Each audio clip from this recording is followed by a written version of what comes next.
মাথায় রাখবেন, আজও অবধি সিরাজউদ্দৌলার কোনো সম্পর্ক ছিল না, আজও নেই। এবার বলবেন যে এই যে হাজারদুয়ারিটা সিরাজের নয়, তবে এটা কার? যার নাম শুনলে টেনে টেনে চলে ওঠে প্রত্যেকটা মানুষ, মির্জাফর। ইনি মির্জাফরের 5th জেনারেশন। এনার নাম হচ্ছে নাজিম হুমায়ুন জা। এই হুমায়ুনের রাজত্বকাল হচ্ছে 1829 to 37।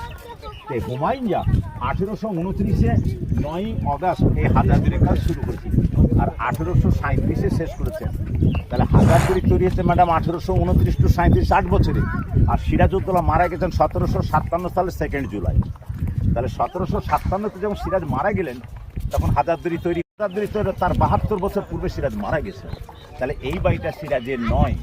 এবার প্রশ্ন করবেন, এটা তাহলে সিরাজের এটা কি ছিল? এই যে আপনারা তিনজন, এই তিনজন আপনাদের নাম, আপনাদের দেওয়া নামকরণে বাড়িটার নাম হয়ে গেছে হাজারদুয়ারি।